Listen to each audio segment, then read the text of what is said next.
Bonjour à tous, bienvenue sur cette nouvelle vidéo, nouveau tutoriel sur les objets connectés. On va parler un petit peu d'industrie 4.0, c'est la première vidéo sur l'industrie 4.0 que je fais. Donc on va parler d'objets connectés, donc c'est l'IoT. Alors ça va être l'IoT, les objets connectés industriels. On appelle ça IIoT. Donc comme d'habitude, si vous êtes habitué à voir mes vidéos, première vidéo, c'est la présentation du contexte petit peu le matériel qu'on va utiliser, qu'on va programmer par la suite. Donc, tout est basé sur une passerelle qui est ici. Voilà, c'est d'une passerelle Zigbee. Alors, je ne l'ai pas dit, c'est du matériel, nous, ce qu'on va utiliser, ça va être du matériel Schneider, 100% Schneider. Donc, ici, on a une passerelle Zigbee, voilà la référence, ZBRN1.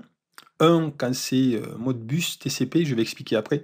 Donc, tout est basé sur cette passerelle. Et après, on a des éléments périphériques. On a ici, par exemple, une boîte à boutons. On a ici un capteur sans fil de température et d'humidité. Ça fait principalement ça, ça peut faire autre chose. Enfin, en tout cas, on peut récupérer d'autres informations. Et ici, vous avez un power tag, c'est capteur de mesure sans fil, toujours pareil, c'est du sans fil. On va mesurer l'intensité, la tension et la puissance. Voilà, ça va te donner tout ça. Donc ici, vous voyez, vous mettez deux fils, phase neutre, et après, ben, sans fil, ça va communiquer avec ça. Lui, sans fil, va communiquer avec ça, etc. Sans fil va communiquer avec ça. Donc la boîte à boutons, sans fil toujours, et boîte à boutons, il n'y a pas de pile à l'intérieur. Donc c'est vraiment, vous appuyez, c'est vous, être humain, qui appuyez dessus et vous exercez une pression, vous exercez une action mécanique et du coup, ça va créer une énergie qui va envoyer là.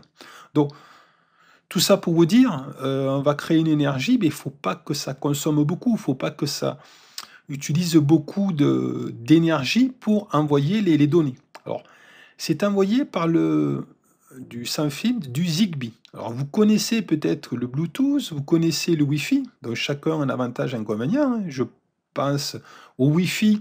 Donc, si vous avez vous voulez envoyer un signal loin, donc forcément, vous allez utiliser le Wi-Fi. Par contre, ça consomme beaucoup. Donc, le Zigbee, on va pas très très loin, on peut aller à 20 mètres, en moyenne 20 mètres, on peut aller plus avec des répéteurs, mais voilà, ça on va à 20 mètres. Et après, on a un débit, un faible débit de 650 kilobits par seconde. Alors, c'est pas un gros débit, mais quand on veut appuyer sur un bouton et on veut envoyer le signal à la passerelle, il n'y a pas besoin d'avoir, il n'y a pas beaucoup de données. Donc, du coup, le Zigbee, il est pas mal. Généralement, quand on parle d'objets connectés sans fil, le Zigbee, c'est souvent le plus utilisé. En tout cas, c'est ce que j'ai vu. Voilà, plus utilisé, consommation basse, donc forcément, ça peut être pas mal pour les objets connectés. Donc tout est basé sur cette passerelle, je vous disais, donc tout ça va communiquer sans fil, et après, ben, il faut qu'on envoie ces données, hein, cette donnée de température par exemple, il faut qu'on l'envoie à un automate ou un IHM. Voilà. Donc forcément, ici, en vert, il y a notre protocole. C'est du Schneider, donc souvent c'est le cas, c'est du Modbus TCP/IP, ou c'est l'Ethernet IP au Modbus TCP/IP, généralement chez Schneider, hein. Donc ici, donc, on va envoyer sans fil Zigbee à la passerelle va transformer, on va aller sur un automate ou un IHM. Et après, bien sûr, on peut communiquer, on peut paramétrer avec notre PC. Voilà un petit peu la présentation du contexte, la structure en commande. Alors, on n'est pas obligé d'avoir un automate. On va le voir d'ailleurs, nous, sur les prochaines vidéos. Voilà un petit peu ce qu'on peut faire. On peut communiquer directement de là à là.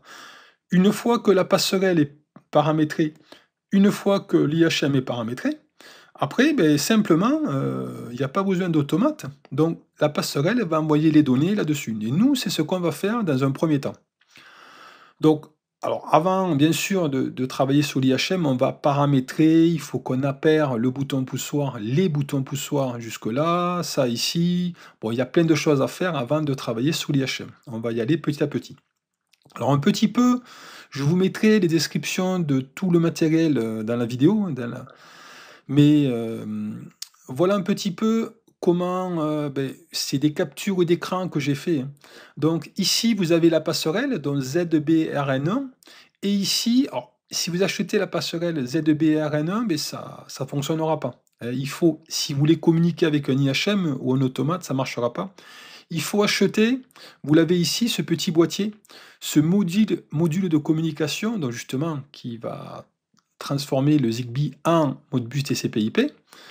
Ça s'appelle ZBRCETH, comme Ethernet. Voilà, vous le mettez ici, et clic, et voilà, et vous êtes prêt à faire le tutoriel. Ensuite, vous avez l'architecture, donc là ici, mais ça explique qu'on peut travailler avec un automate, voilà, hein, qui est ici, et il y a différents matériels sans fil, voilà, des capteurs, des boutons poussoirs, bon, tout ce qu'on a vu là ici, vous l'avez ici, capteur de thermique, hygrométrie thermique qu'on a ici, capteur d'énergie, etc. Donc on peut aller jusqu'à 60 émetteurs maximum, c'est déjà pas mal avec cette passerelle, c'est déjà bien. Ensuite, alors je vous le mettrai dans la description, tout ça, bien évidemment.